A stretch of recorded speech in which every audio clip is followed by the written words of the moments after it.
Olá, muito boa tarde. Obrigada a você que nos assiste do Brasil, de fora do Brasil, de qualquer lugar do mundo. Obrigada pelo seu carinho, pela sua audiência, pelos recados que a gente sempre recebe através das redes sociais. É uma alegria poder entrar na sua casa e poder levar para você informação com entretenimento. Eu quero te lembrar que a qualquer momento você pode participar nas redes sociais da nossa emissora e também nos acompanhar através da nossa programação, que passa também ao vivo no site www.hittv.com.br. Através do nosso site você fica por dentro também de tudo que acontece aqui na HIT, além de nos assistir em tempo real. Eu estou sempre te esperando no meu Instagram, @JaqueStefano, sempre com um pouquinho dos bastidores do programa ao vivo do meu dia a dia, uma maneira da gente ficar pertinho e interagir. Enquanto o programa acontece, você pode enviar a sua pergunta através do nosso WhatsApp, que é o 11 3337 5886. Hoje no nosso programa, no segundo bloco, a gente vai entender tudo sobre mega hair, mas nesse bloco a gente vai falar sobre um assunto também muito importante. E se você tiver alguma dúvida e quiser fazer a sua pergunta até mesmo sem se identificar, não tem problema, só coloca no comecinho da mensagem que você não quer ser identificado. A gente vai entender hoje sobre como o abuso de álcool pode aumentar o risco de transtornos mentais, e eu falo sobre esse assunto com o Dr. Luiz Sampaio, que é psiquiatra e acupunturista. Tudo bem, doutor? Boa tarde. Boa tarde, obrigado pelo convite. Prazer recebê-lo aqui, viu? Doutor, vamos entender. Quando a gente fala de consumo de álcool, aí a gente pode levar para várias vertentes. Eu, como uma pessoa cristã, sempre zelo pelo mínimo, pelo zero possível do consumo de álcool. Mas se a gente for pensar do ponto de vista médico, do ponto de vista clínico, tem uma quantidade segura de utilização de álcool? Pois é, pela Organização Mundial de Saúde, não existe uma quantidade, né, segura que você possa usar o álcool. Esse é um assunto extremamente controvertido, né? Porque o álcool, ao mesmo tempo que ele é um problema para a saúde em si, né, ele é extremamente estimulado, né? Então, nós temos aí as pessoas vivendo um conflito, porque você recebe uma carga de propaganda muito grande, trazendo e associando o álcool, né, a situações de festa, de prazer, de alegria, de descontração. E, de fato, num primeiro momento e com uma dose pequena, ele até tem essa ação de desinibir, né? Eu me lembro na minha época de adolescente, em que a gente ia lá para os bailinhos da vida, né? Naquela época tinha, hoje é balada, né? Lá nós tínhamos os bailinhos, né? E me lembro lá da gente tomar uma dose de bebida alcoólica lá para poder tomar coragem para ir convidar uma menina para dançar. A gente sabe que isso é uma grande bobagem, porque o álcool, né, mesmo com o estômago vazio, ele demora um tempo para ter atuação, né, para ele começar a dar os efeitos dele. Então, você virar um gargalinho de álcool, né, e já sair lá, é mais um fator emocional, né, mais um reforço emocional do que, na verdade, uma própria ação do álcool. Então, ele é um assunto bastante controvertido nesse sentido, né, de ter problemas sérios para a saúde, mas, por outro lado, o seu uso ser até incentivado pela sociedade, né? E aí, doutor, uma coisa curiosa, talvez até um pouco cultural, eu estava falando esses dias com os meus pais, a gente estava no carro, e eu estava falando curioso, eu fui criada de uma maneira que eu jamais pegaria carona com alguém se eu soubesse, e nunca peguei, tenho certeza, que a pessoa tomou um gole de qualquer coisa em uma festa, eu jamais pegaria essa carona. Mas eu acho que isso também é um pouco cultural, doutor. Fala um pouco sobre isso, porque não existe, a gente tem uma quantidade, né, que a pessoa faz lá o bafômetro e tal, mas se te alterou, por que você vai dirigir? Fala um pouco sobre isso, Mas isso doutor. é uma coisa extremamente recente. Se a gente for pensar 50 anos atrás, né, vamos trazer isso na época da minha adolescência, o rito de passagem da adolescência, né, para a entrada da adolescência era o álcool e o cigarro. E isso era extremamente permitido. Então, se você não usasse esse tipo de coisa, você estava fora do contexto, né? Então, o álcool, o cigarro passou a ser condenado há cerca de 30, 40 anos atrás, onde estudos americanos mostraram uma intensa relação do fumo com o câncer, né? Principalmente o câncer broncogênico. E o álcool, a partir de 1967, ele passou a ser considerado pela Organização Mundial de Saúde como o alcoolismo, né? Como doença, né? Então, a partir daí, a coisa começou a ser vista de uma forma diferente. E é extremamente recente, né, a diminuição a lei, né, que foi até no governo do próprio Lula agora, que foi decretada a lei seca, né, na direção. Na época teve muita né, discussão sobre a tal da lei seca o na direção. O zero, né, na direção. Há 3 semanas atrás, estava voltando de 2 reuniões, fui parado ali debaixo do pontilhão ali da Oscar Freire, não, da Rebouças, por 2 blitz e fui obrigado a soprar o bafômetro, né? Eu acho isso excelente, porque com isso você consegue diminuir a incidência de problemas de trânsito, né? Tivemos um agora aí bastante noticiado, né, em relação a um acidente grave que custou a vida de uma pessoa que provavelmente o rapaz que estava dirigindo estava sob efeito de álcool, né? Então, assim, é uma situação bastante séria e que deve ser coibida. Então, seus pais, se lhe deram esse conselho, faz muito bem. Segurei pro resto da vida. Mas na minha época, era vou dizer para né? você... Na época deles era diferente, né? E aí, doutor, eu fico com algumas perguntas aqui. Eu quero já entrar propriamente nos transtornos mentais que podem estar relacionados ao abuso de álcool. Mas eu queria entender, doutor, quando a gente fala, por exemplo, aqui no nosso programa, com especialistas sobre violência doméstica, a gente percebe que o álcool, muitas vezes, está presente nas casas das pessoas que sofrem com violência doméstica. Então, muitas mulheres relatam, quando meu marido bebe, por exemplo, ele fica diferente ou ele fica mais agressivo. Doutor, afinal de contas, isso é uma desculpa, isso é um fato. O álcool faz o que com a gente? Então, depende muito da tua personalidade, depende muito do jeito de você ser. Então, assim, o álcool, ele libera, né, numa dose pequena e nos primeiros momentos, ele tem uma ação, vamos chamar assim, de euforizante, né? E com isso ele acaba liberando as mais diversas emoções. Ele pode liberar a sensação de bem-estar, de prazer, né? Como ele pode também liberar vivências mais agressivas, né? Se a pessoa já tem um certo comprometimento nesse nível, né? E aí é que acabam acontecendo os grandes problemas no trânsito, as grandes brigas no trânsito, os problemas domésticos, né? Perfeito. Agora, tem uma questão aí bastante séria em relação a isso, né? Uma das coisas que chamava muito a atenção, né, quando eu comecei com a psiquiatria, era em relação à família do alcoólatra, né? Então, assim, a gente pode dizer que o alcoolismo não é um problema pessoal. Ele é um problema familiar e também um problema social. Mas, assim, ele é um problema familiar bastante sério, porque me parece que existem famílias que levam, né, a pessoas a terem esse tipo de comportamento de uso de droga, né, seja ela qual for, inclusive o álcool. Né? E daí se torna uma questão cultural também dentro daquela família, né? Sim. Famílias em que todos bebem muito, por exemplo, sim. em que todos, a festa tem que ser sempre regada a bebida alcoólica, né? Tem essa questão também, sim, né, doutor? Sim, é o que estou trazendo, é uma questão familiar também, Perfeito. né? Até de uma certa dinâmica familiar, né? Eu me lembro de um caso em especial no hospital que a família veio e internou o marido, né? Por alcoolismo crônico, e a mulher veio se queixando no ato da internação que ela sofria, né, de violência doméstica em relação ao marido. Passou uma semana, ela veio tirar o marido do hospital. Eu disse, mas ainda não é o momento, né? Ele está em fase de desintoxicação e a gente vai ter que ter um trabalho maior. Ah, mas ele está fazendo tanta falta em casa? Mas como assim fazendo tanta falta? Se não cuida da família, não cuida dos filhos, gasta o dinheiro, coisa bate em você e está fazendo falta. Então, existe essa dinâmica familiar que é extremamente importante, né? A necessidade do parceiro, vou dizer, tanto do homem como da mulher, de ser a vítima do alcoolista, né?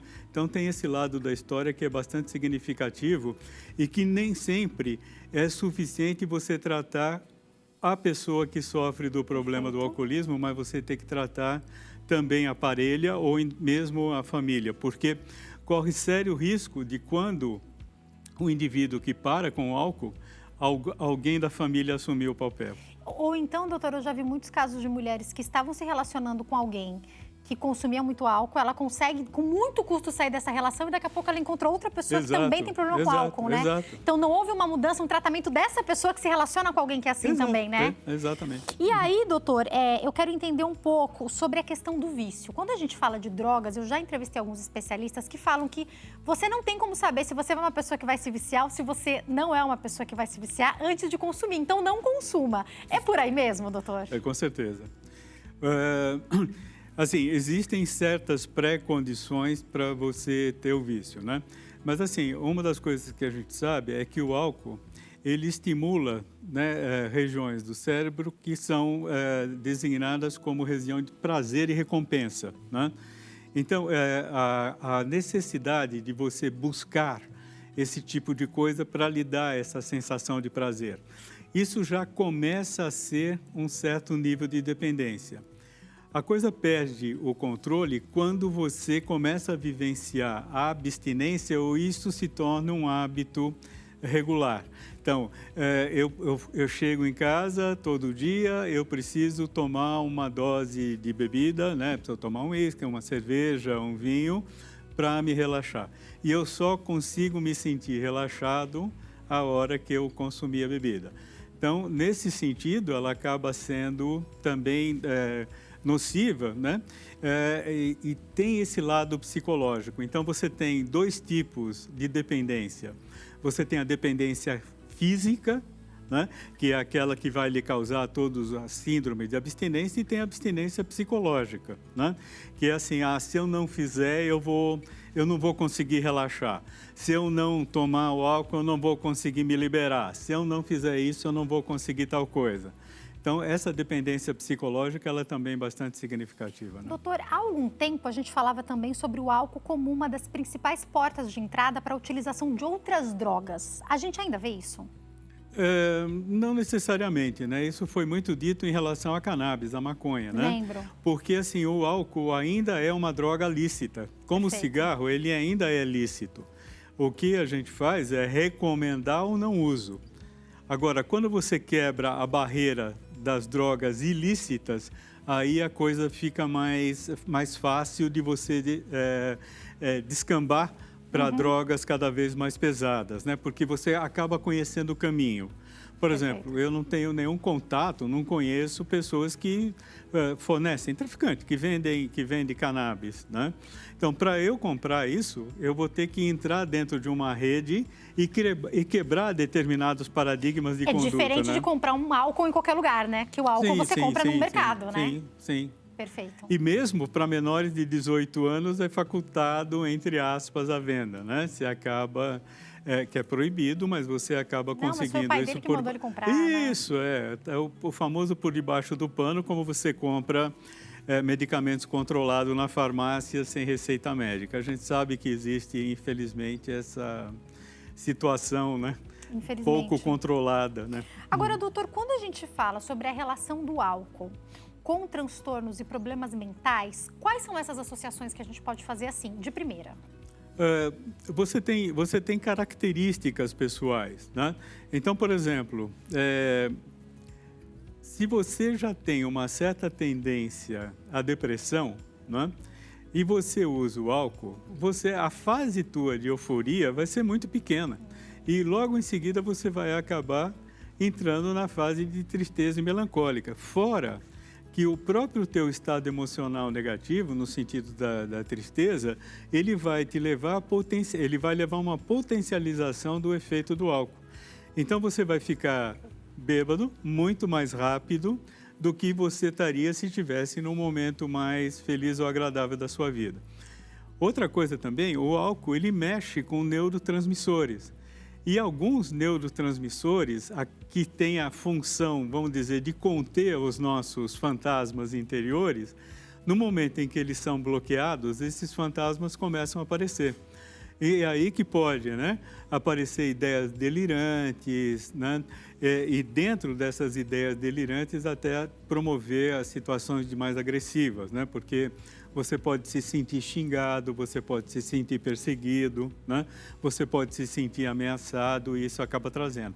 Então, assim, é uma gama imensa do que as drogas, de modo geral, e aí vamos colocar o álcool como uma droga, elas podem fazer. Então, elas são facilitadoras realmente de distúrbios, né, que a gente chamava de distúrbios psicóticos, aqueles que têm alucinação e delírio, pelo seu uso mais comum, mais corriqueiro, né? Doutor, sabe o que eu fico pensando muito? Embora eu pense na importância de que as pessoas possam ter armas em casa para se defender, eu fico pensando muito principalmente na pessoa que pode portar a arma. Então, quantas vezes a gente vê de pessoas que estavam no restaurante ou num bar e daí alguém bebeu demais, aconteceu uma confusão e uma pessoa que não mataria ninguém estava armada naquela situação, entendeu de um jeito errado e a hora que foi ver, aconteceu um grande acidente, às vezes até matou alguém.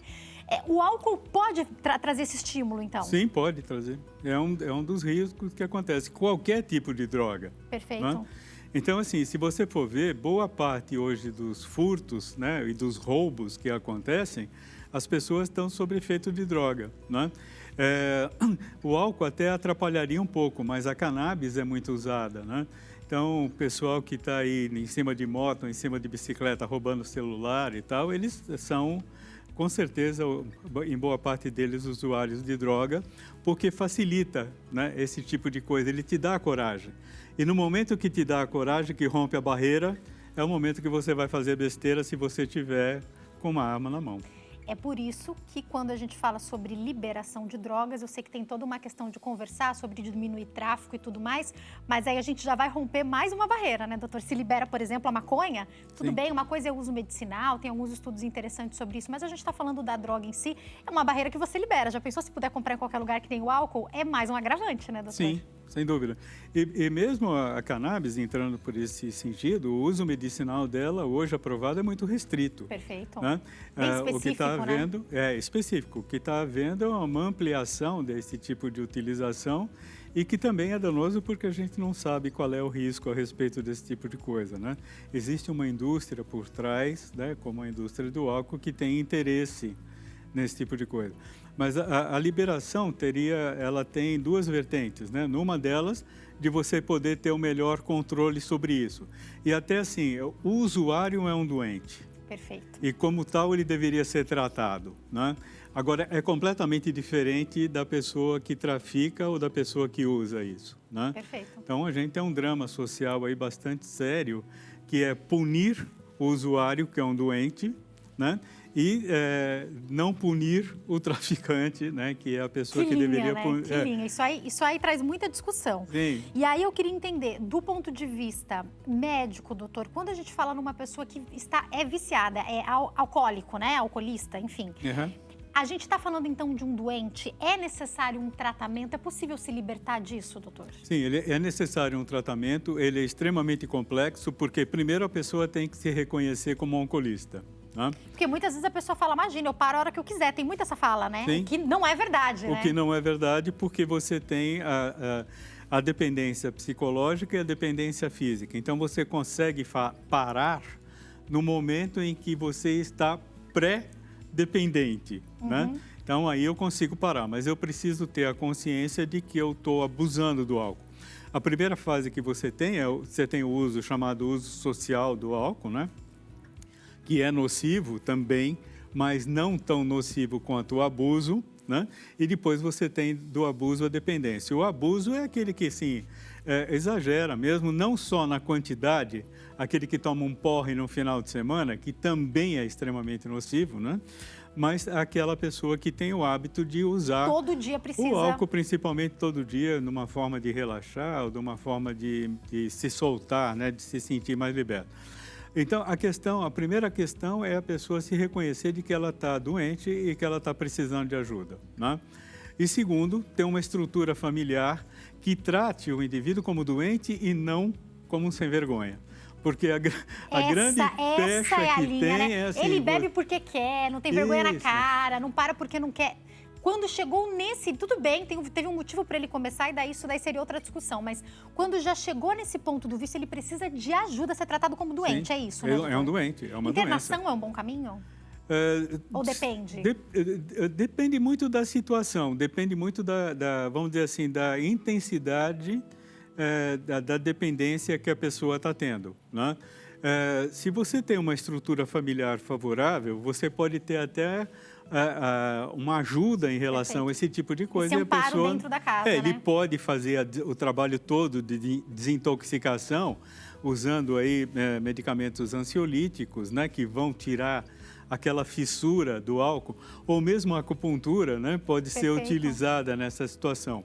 Mas se caso você não consiga isso, a internação ela está indicada como uma forma de você privar a pessoa do álcool e poder controlar melhor os sintomas de abstinência, seja de forma química ou mesmo com recursos como a acupuntura, que a gente usa bastante. Quero falar sobre a acupuntura já um pouquinho. Mas, doutor, eu queria até trazer aqui um caso interessante, né? Eu tenho uma amiga que fazia uso de algumas drogas, inclusive algumas ilícitas, se converteu, conseguiu parar as drogas e a grande dificuldade dela era o cigarro. Uhum. E aí ela falou, já que eu não estou conseguindo parar, o cigarro está sendo muito difícil. Ela teve uma estratégia, então ela foi ao psiquiatra, ela foi ao médico, ela estava amparada. E ela teve uma estratégia, ela falou, já que eu percebi que é comportamental, cortei o café, porque era sempre depois do café que eu fumava. Troquei algumas xícaras da casa. Ela foi fazendo mudanças na rotina dela para conseguir desassociar do cigarro. Com álcool também pode precisar de algo assim? Então, o grande problema, assim, eu sou ex-fumante, eu comecei a fumar aos 15 anos e parei aos 50. Uhum. Nos intervalos, parei algumas vezes, né, mas você acaba voltando a fumar. Então, agora eu posso dizer que eu estou há mais de 20 anos, né, sem o cigarro.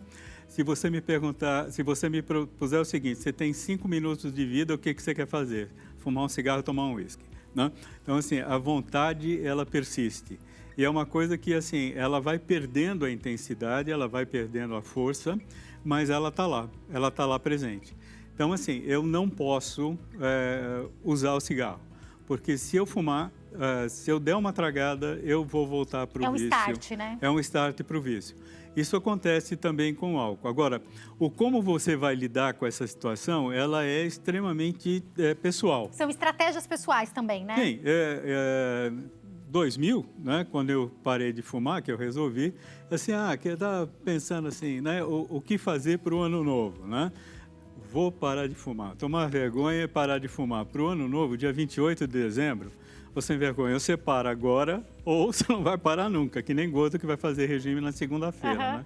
Então, naquele momento eu coloquei o cigarro ali e com a acupuntura me ajudou bastante a ansiedade, porque assim, a falta do cigarro, ela te dá uma fissura muito grande em termos de irritabilidade, em termos de perda de paciência, né?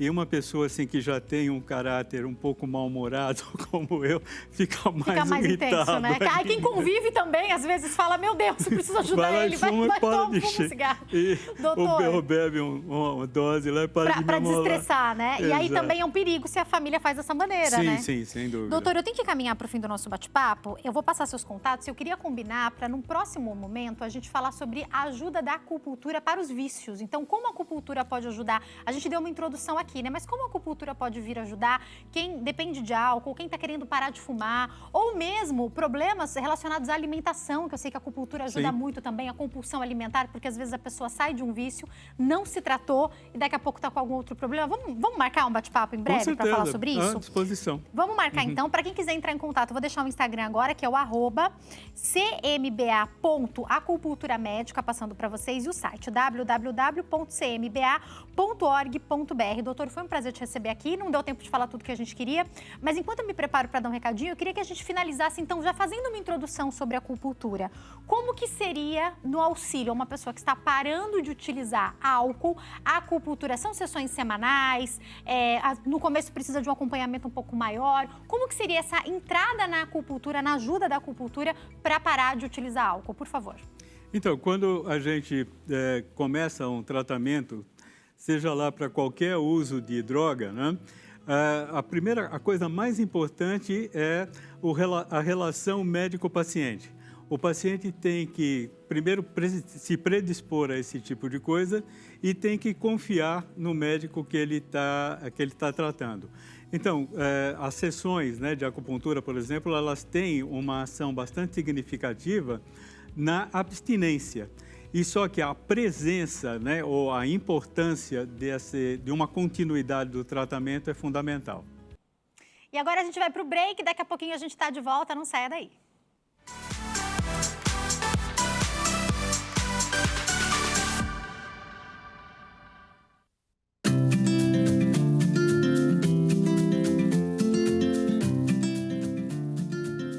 Nosso programa está de volta, esperando a sua participação nas redes sociais do programa, o Instagram, @nossoprograma, a fanpage, facebook.com/nossopgm, onde você acompanha tudo que acontece aqui na nossa programação e pode também enviar para nós a sua sugestão de tema ou assunto que você quer ver abordado aqui no programa. Eu te espero sempre também no meu Instagram, que é o @jaquestefano. Enquanto o programa acontece, você pode enviar para nós o seu WhatsApp no 11 3337 5886. Nesse bloco a gente vai entender sobre Mega Hair com a Cícera Lopes, que é especialista no assunto. Tudo bem, Cícera? Tudo bem. Boa tarde. Boa tarde. Prazer te receber aqui, viu? Prazer é todo meu. Cícera, quando a gente fala de apliques de um modo geral, eu tenho visto uma mudança muito grande, uma evolução, né? Quando a gente fala sobre esse assunto. Antigamente as pessoas falavam que doía, que era pesado, que era extremamente caro. Tivemos uma evolução nesse mercado, né? Tivemos e continua, né? O mercado do Brasil, ele é extremamente revolucionário. A gente tem um time de profissionais no Brasil que está sempre inovando, está sempre buscando inovação. Inclusive, temos pessoas do mundo inteiro que buscam o Brasil para fazer curso, se profissionalizar. Então, assim, hoje em dia é super democrático, tem cabelo para todo mundo, de todos os valores, e está sendo incrível fazer parte. Agora, fala para nós, cabelo de verdade, é cabelo natural? Que tipo de cabelo que é? Existem tipos diferentes? Conta para nós, até mostrando o que você trouxe aqui, por favor. Olha, os modelos que eu trouxe aqui, eu trouxe desde o cabelo importado, que é cabelo indiano, tem o cabelo do sul, que é um dos cabelos mais valorizados, naturais. Aqui eu trouxe só cabelo humano, mas existe no mercado os cabelos sintéticos também, que são os cabelos que são utilizados, que são mais baratos, mas você consegue utilizar 2 dias e aí tem que retirar e já então, não de repente, você vai para um evento, faz uma transformação ali. Você faz algo para uma festa, um casamento, e saiba que depois você tem que tirar, não dá para ficar lavando, fazendo babyliss, nada disso, né? Todos esses aqui são cabelos humanos, então eles são permanentes, né? Então eu trouxe aqui a fita adesiva, que você vai para o salão em 40 minutos, você sai de cabelão. Então, sensacional, hein? Né? Muito mais rápido do que antigamente. Muito mais rápido. Ela cola mesmo? É uma colinha, tá vendo? A gente tira essa adesiva, o profissional vai lá, faz a divisão e é super rápida essa colocação, né? Tem esse daqui também, que é o ponto americano. Que é como se fosse uma costurinha? Que é costurado, que é feito a divisão Dói? E é costurado. É uma adaptação. Tem pessoas que têm o couro cabeludo que é mais sensível. Então, assim, eu sempre falo, ver a rotina do cliente, ver qual método ele se adapta e aí escolhe o método. Porque também Mora na praia, não mora na praia, lava o cabelo todo dia, não lava o cabelo todo dia, faz escova, não faz escova, tudo isso interfere na escolha, né? Essa anamnese é muito, muito importante. Porque às vezes escolhe o método errado, a cliente tem uma experiência ruim e aí a partir desse momento, Mega Hair não é para mim. E existem inúmeros métodos, né, no mercado em que dá para adaptar a rotina, dá para adaptar a cliente e todo mundo consegue usar o Mega Hair. Então a pessoa pode até chegar falando, eu quero a fita ou eu quero ponto, mas conversar com um profissional e entender qual vai ser melhor para ela é indicação, é isso? Exatamente. Tá. O importante é o profissional ver a rotina dessa cliente. Por exemplo, é uma empresária, né, tem o dia extremamente corrido. Então, assim, ela vai escolher um método que é aquele que é colocado fio a fio. Ela não vai conseguir, pelo menos eu não consigo, ficar 6 horas para fazer a colocação e fazer manutenção que tem que ser recorrente a cada 3 meses, ficar indo no salão, entende? E tem aquela cliente, eu quero só fazer um evento, quero um super cabelo, não quero usar um cabelo, né, que é sintético, eu quero um cabelo humano. A gente indica o tic-tac, que ela usa para esse evento, que a gente também faz o rabo de cavalo, usa para esse evento. E ela pode até comprar e ter para todos os eventos que ela quiser esse cabelo, para todos os eventos, para o momento que ela quiser. Agora, quando a gente fala da aplicação, por exemplo, do tic-tac, para ficar bom, para não dar para ver, porque assim, tudo bem, você foi para um evento, todo mundo sabe que não tem o que te faça crescer de um dia para o outro o cabelo nessa intensidade. As pessoas que te conhecem já sabem que você tá com aplique. Mas você quer que fique natural mesmo Sim, assim. com É o profissional certeza. que vai saber aplicar, mesmo sendo tic-tac da maneira adequada, né? Ou dá para ensinar a gente a aplicar em casa? Dá para ensinar. Você pede para vai no seu profissional de Tá. confiança, ou dá para você ver por vídeo. Tem vários vídeos no YouTube hoje, pelo menos o tic-tac. Dá para você fazer a divisão com a ajuda de uma amiga, com a ajuda de uma outra pessoa, dá. Porque é super simples. É só você fazer a divisão, ir lá e fazer colar, entende? Então, E daí assim, mesmo no tic-tac vocês colocariam camadas? Como é que funcionaria o tic-tac? ó, normalmente o tic-tac, ele é recomendado para fazer um preenchimento. Tá. Né? Pra deixar mais cheio, até pra não só mais deixar comprido, mais né? cheio. Então, assim, o tic-tac e o rabo de cavalo dá para você fazer em casa. Fazer a aplicação em casa, se você quiser fazer uma coisa É um rápida. aplique que você tem para quando você tiver evento. Exatamente, exatamente. Agora, o alongamento tem que ser no salão. E a tal da, que a gente chamava de peruca, agora chama de lace? Explica Lace. pra gente. É super simples de colocar. Esse aqui você tira e coloca. Inclusive, normalmente quem utiliza são as pessoas que sofrem com câncer, que estão passando pelo processo. Que nem podem ficar com o cabelo abafado, com essa parte da cabeça abafada o tempo inteiro. Elas Exatamente. tiram à noite, tem algumas indicações assim, né? Exatamente. Então, a gente escolhe o cabelo, escolhe a personalização, loiro, ruivo, Se ela quer igual moreno. o dela, se ela quer diferente do dela. Exatamente. E aí a gente faz a personalização, vê a medição da cabeça e faz personalizado. E fica bem natural, dá pra E ver esse fica couro bem natural, né? Fica bem similar ao couro cabeludo, tá vendo? Perfeito. Então tem para todos os gostos, todos os tipos. Você falou sobre os tipos de cabelo, então aquela mulher que já tem o cabelo dela ondulado e ela não fica fazendo escova, então ela não quer necessariamente fazer um alongamento de cabelo liso, às vezes ela quer um alongamento de cabelo ondulado. Hoje isso já é possível também, né? Sim, eu trouxe opções de cabelos lisos, mas se você for ver, tem uma variedade. Quando a gente compra os lotes de cabelo, ele tem uma variedade. Tem leve ondulado, tem todo tipo de cabelo. Então Então a anamnese também vai ser importante, entender se essa mulher só escova o cabelo, de repente compensa mais ela já colocar um cabelo liso. Mas se ela vai deixar o cabelo dela na maior parte do tempo ondulado... Tem leve ondulado, tem assim já cacheado. Esse cabelo aqui, ele não é cacheado, esse cacho é feito, tá? Ele não é cacheado? Não é. Como que vocês fazem? Vocês que fazem, Ele compram um cabelo como qualquer um desses? Exatamente, é um cabelo importado. Tá, esses aqui É não são feito no nacionais. vapor. Não. Esses são feitos com cabelos importados. Os cabelos importados, eles são uns cabelos mais baratos, são cabelos humanos mesmo, mas são cabelos mais baratos. E o cabelo cacheado é muito difícil de comprar ele natural cacheado.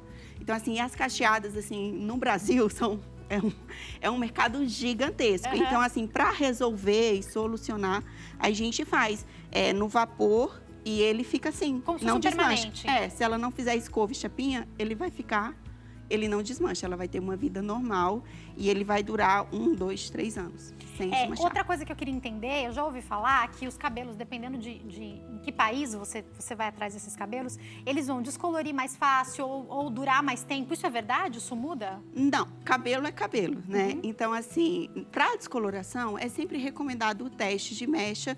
E mesmo com um teste de mecha, o cabelo, quando ele vai para a descoloração, ele tem o risco. Independente de ser na Índia, independente... Uhum. É cabelo humano. Então, Pode não quebrar? dá... Pode ser mais sensível, menos sensível? Exatamente. Hoje em dia se fala assim, o cabelo do sul é o melhor cabelo que tem.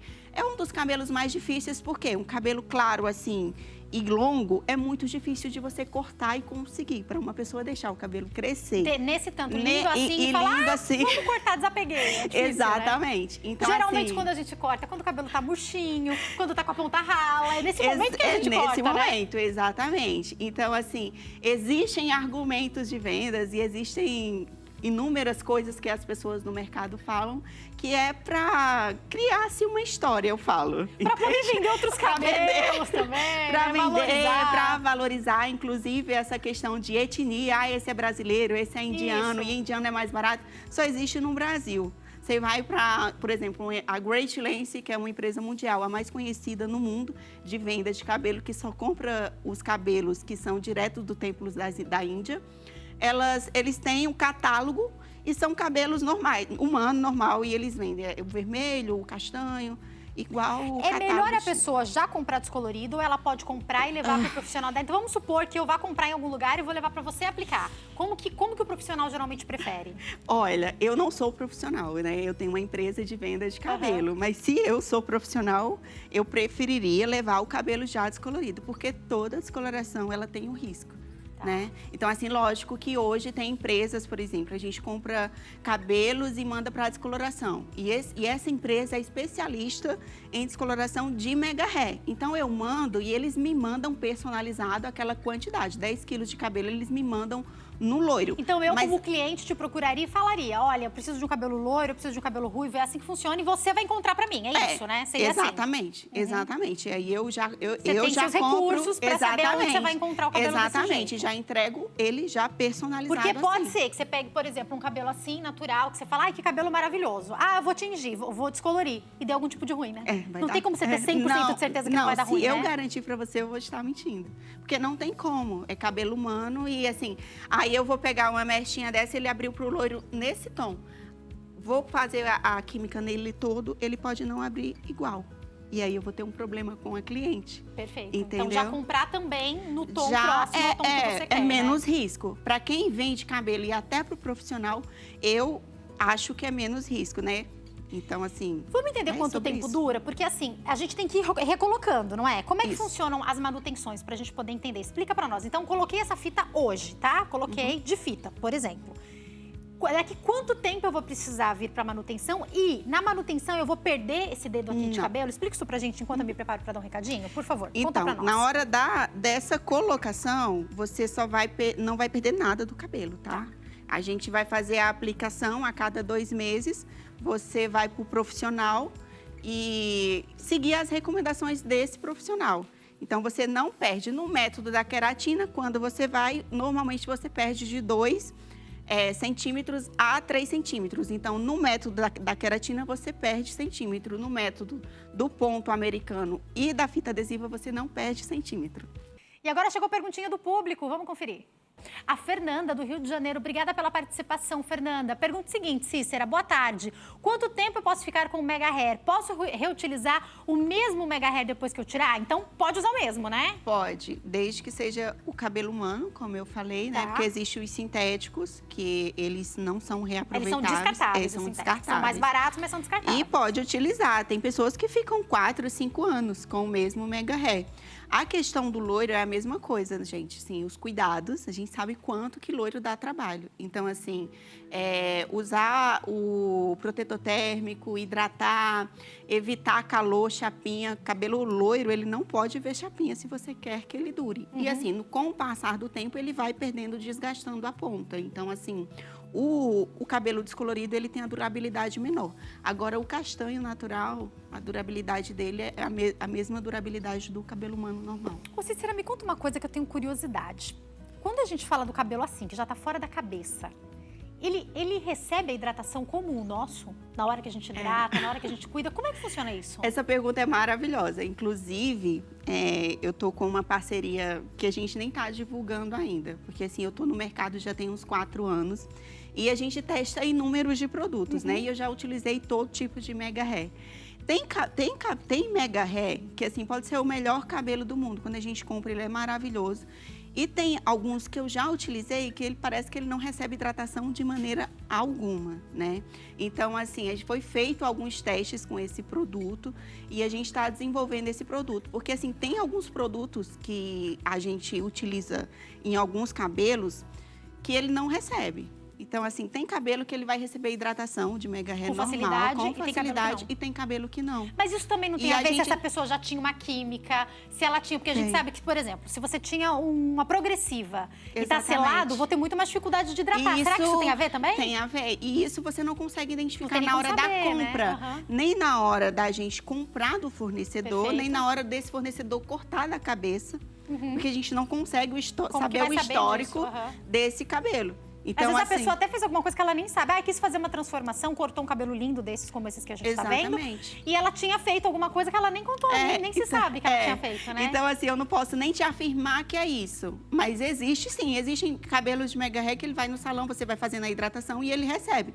E eu já utilizei cabelo que ele não recebia. Eu tirei, porque eu utilizei vários produtos, Não deu jeito. Não recebia hidratação. E na hora que eu comprei, ele estava selado, ele estava assim num aspecto maravilhoso, porque assim, existe a descoloração do que o profissional de Mega Hair faz e existe a descoloração dessas empresas que só trabalham com cabelo humano. Então a química é mais forte, os produtos são diferentes e assim a gente não tem acesso a esse tipo de produto. Perfeito. É só eles que mexem com isso. E não existe no mercado nenhum produto, inclusive a gente vai lançar em 4 meses esse produto que é só para Mega Hair, que a gente fez os testes e assim tá ficando incrível o produto. A gente já fez os testes.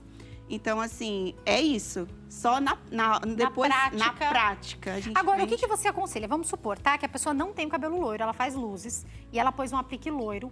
Toda vez que ela for refazer as luzes dela, é importante que ela tire o aplique, é isso? Sempre.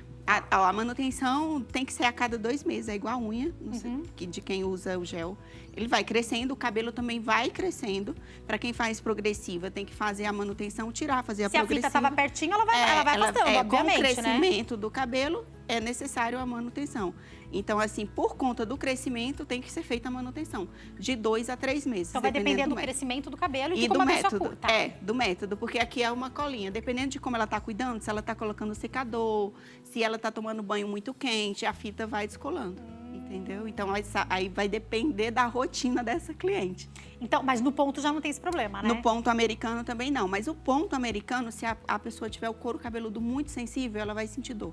Vai incomodar. Vai incomodar. Daí ela vai querer tirar, então aí pode ser a indicação da fita, né? a indicação da fita. Que também é mais rápida, então também tem tudo tem pró e contra. Você tem que ver o que é melhor pra você, né? Exatamente. Cícera, pra gente caminhar pro fim do nosso bate-papo, eu queria que você falasse pra nós sobre os cuidados diários que essa pessoa que colocou o Mega tem que ter. Ela pode ir pra praia, ela pode ir pra um lugar que tem muito vento, ela pode tomar sol do mesmo jeito, ela pode tomar banho de mar, ela pode lavar o cabelo. Tem que tomar alguns cuidados? Tem as coisas que pode, mas não deve, né? Porque, assim, por exemplo, ela coloca um loiro na cintura, que, assim, um loiro maravilhoso, que vai pra praia. Ela não deve, assim, tá com Mega Hair. Nem quem tem o cabelo natural, que descoloriu, que é o próprio cabelo, não deve mergulhar no cloro, né? Exatamente. Ela pode, o cabelo não vai cair. Mas ele vai ficar desidratado, ele não vai estragar ficar... Como estragaria qualquer cabelo. Exatamente. Corre o risco, por exemplo, seu cabelo é curto. O seu cabelo, ele pode, por ser curto, ele pode embolar, porque no do Mega Hair é muito longo. Então, assim, e os cuidados, dormir sempre com uma touca ou fazer uma trança. Né, para por aí ele não embolar, pentear sempre de baixo para cima. Então, assim, normalmente, quando o próprio profissional, depois da aplicação, todo salão ele vai dar as orientações, né? E ela tem que seguir a risca. Você falou de quando, por exemplo, a pessoa usa cola, tem que tomar cuidado se ela seca o cabelo todo dia, então, por exemplo, muito quente, perto da cola, tem alguns cuidados, né? Mesmo que ela toma banho todo dia, normalmente, quem coloca com fita, né? Vai tomar banho todo dia com o chuveiro quente, a cola ela vai ter uma Mesmo que ela não lave todo dia, tá ali o vapor, né? E aí tá ali o vapor, então a durabilidade vai ser menor. Então, atenção a isso também. A cola geralmente já vem junto? Ou o profissional coloca? Depende da loja de cabelo. A minha eu mando junto, já mando prontinho. Tem algumas que vêm separado. Perfeito. Entendeu? Para quem quiser entrar em contato, vou deixar o Instagram, @CíceraLopes_, passando aí para vocês. Tem também o @Supremo Experience, é isso? Passando aí para vocês. Da minha empresa. Mais uma vez, Cícera, muito obrigada, eu que viu? agradeço, Amamos te receber aqui, gostei muito desse bate-papo. Eu amei também. A gente ama falar de cabelo. Obrigada a você pelo seu carinho, pela sua audiência também. Eu tô te esperando aqui amanhã ao vivo, se Deus quiser. Tchau, tchau.